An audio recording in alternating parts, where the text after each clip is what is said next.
guys, my name is Craig. I'm a firefighter with the Roselle Fire Department. Ladder truck. This is a 2018 Pierce power ladder. The ladder on top you'll see is different than our fire engine. That ladder is about 100 feet tall, so when we have it fully extended from the tires to the tip of the basket, it's 100 feet. It's not just useful as a ladder, it has a large waterway on it. It has a gun at the front that's capable of flowing 2,000 gallons of water per minute. That's a lot of water. Seeing as how it only has a 300-gallon water tank on it, that water goes pretty fast, so we have to be tied up to another engine or we have to be tied to a hydrant. If you want to come with me, we're going to walk down and talk about some of the equipment that's on the vehicle. Sometimes what you'll see us do if we have a fire, we'll be up on the roof cutting a hole, maybe asking why we do that. It's because once there's a fire in a house, there's lots of smoke, there's lots of heat that's very bad for everybody, us and you guys. What we have to do is cut a hole in the roof, and these are the saws that we're going to use to do that. When we cut that hole in the roof, we are creating a chimney, and we're letting out all that heat and smoke so that it's easier for us and easier for you guys to survive. The longer you can survive, the easier it is to find you, and the better off everybody's going to be. So we have two different kinds of saws in here. This is a chainsaw. That's more than likely going to be used to go into a regular residential house with a wood roof. The other saw we have here is called a K12. That's going to be used for a more metal commercial roof that's made out of corrugated metal. That's it for that one. Sometimes when we go to a building that's tall, so a high-rise, 5, 6, 7 stories, maybe even bigger, we don't have enough hose to stretch from the vehicle up to that fire. So what we do is we bring our own hose. So we have 200 feet of hose here. And what most of those buildings have is called a standpipe. It's in the stairwells most of the time. We hook our hose to that, and then we can stretch it and go right to the unit that's on fire. We also have a really, really powerful fan. So after the fire's out and there's still some smoke kind of hanging around, we'll turn this fan on, we'll open some windows, we'll blow all that smoke out. Moving along, this vehicle will be used for car accidents. If we have an accident where there's somebody pinned inside of a car and we can't get them out, that's called an extrication. We'll cut that car away from the person so we can get them out. One of the struggles that we have with that is sometimes cars end up on the roof or are otherwise unstable. These tools that we have right here are called struts. We can take these struts out of their compartment.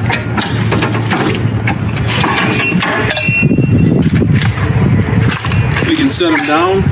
The strut by itself is about this tall, or we can add on an extension pipe to make it longer. You'll see that it has these really nasty looking spikes on the end of it. Those spikes are going to bite into the metal of the car, and then we use the ratchet strap to stabilize. So what we'll do is we'll stick this on the metal of the car. The ratchet strap has a hook on it. We'll grab onto something sturdy. We'll start ratcheting. As it tightens, it'll create a nice triangle. Triangles are the strongest shape in nature, so we want to try and get nice strong triangles and try and keep that car stable on the ground. Load this down. Moving along to the back. In addition to the 100-foot ladder up on the top, we also have what we call ground ladders. We have many different sizes because we have many different sized buildings that we can use them on. The shortest one we have is a 10-footer. This is a little attic ladder. It's very small. We can fit it up into an attic opening, so we can get up there and investigate or put out a fire if we have to. The biggest one we have is a 35-foot ladder. That one can get to the top of pretty much any house in our town. The difference between these two, the 10-foot attic ladder is a folding ladder.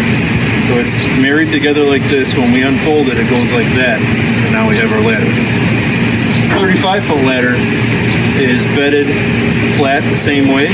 We pull on a rope and it extends out to go to 35 feet. So it's about half that when it's bedded in here. The other sizes we have are 14-foot, 16-foot, and 24-foot. The 24-foot is much like the 35, where it's got two sections that slide apart from each other. The 16-foot ladders are kind of unique. So we pull these out.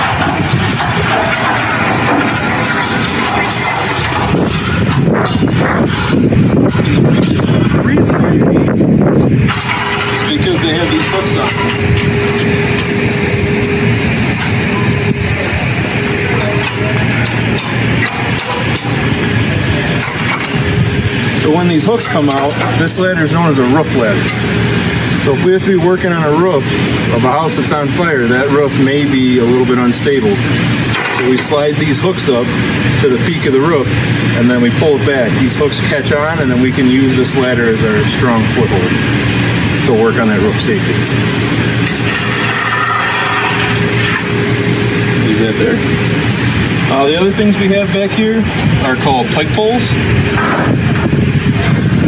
You'll see that the pike pole is shaped this way because the primary use for it is to pull down drywall in a house, because sometimes fire can get behind the drywall. We'll use that to pull the drywall down. The pointed end will punch through the drywall, and then the hook part is used to pull the drywall down. So we have a lot of those. We have some that are 6 feet long, some that are 8 feet long, some that are 10 feet long. So all the different heights of roofs or ceilings are accounted for. All right. Move along to this side. Being a truck company, some people call a tower ladder a big toolbox. So every good toolbox has to have tools. These are all of our hand tools that we'll bring in, depending on what kind of structure we're going into, what kind of work we're doing.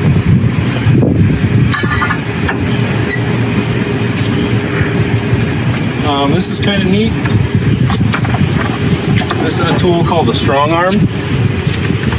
What we have here on the end is interchangeable tips. The tips that are on here right now are called a rabbit tool.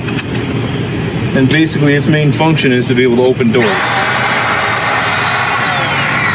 So we would put it in there if we had a metal door that we couldn't get in, say in an apartment building or in an industrial strip mall. We'd put this in the door jamb, and then we'd twist this to open it, and we'd pop that door open for us.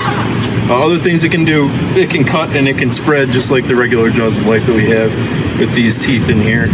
And then there's other tips that we can put on to do that job for us as well.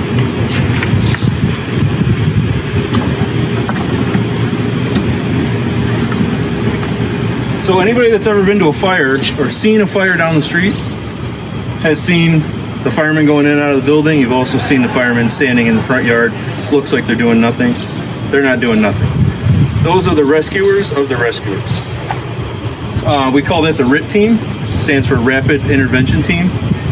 If there is a team inside the building, there is a Rapid Intervention Team in the front yard waiting to go help them if they need help.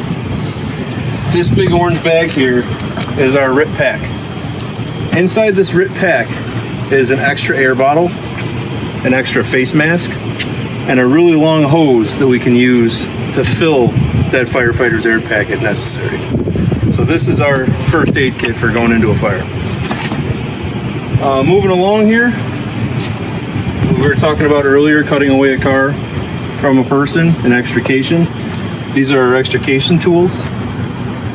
Some people call them the jaws of life. That's just kind of the trademark that Hearst has put on them, which is the company that makes these ones. The three tools that we have here are the hydraulic spreaders, which spread and lift things. The hydraulic cutters that will cut pretty much anything that fits between the jaws. And then this is called a ram. The ram will lift just about anything it can get between. But these things cannot work without the power plant. So we start up this generator, it pumps hydraulic fluid through these tools and allows them to function. In order to use them, we have to hook up these hoses. These hoses hook up between the tool and the power plant, and they allow everything to work. Next we'll move on into the cab. So on this vehicle we have 4 riding positions. Each riding position has its own air pack built right into the seat. It's held in there with a special bracket so it doesn't come out if we get into a crash, but it's easy enough for us to sit down, put the pack on, and then pull it out when we need to get to the fire. So we'll have 2 firemen riding in the back here, and then we'll have 2 firemen riding up in the front.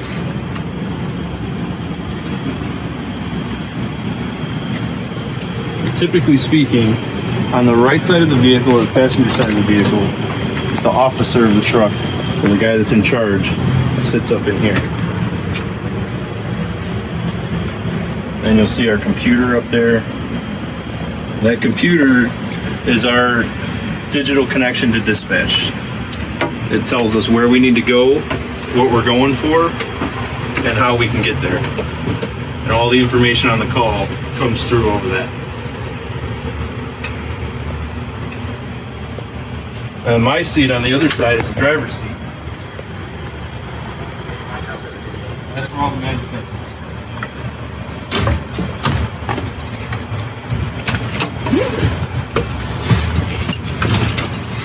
This is basically the nerve center of the entire vehicle. I can start it up. It makes a lot of noise when I start it. Because it makes a lot of noise, every riding position on the vehicle has this headset. It's called a Firecom. It allows us all in the vehicle to talk to each other, and it also protects us from the loud noises the vehicle makes.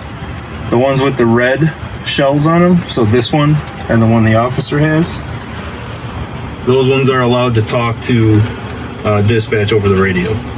The other ones in the back have a different colored shell. Those are not allowed to talk.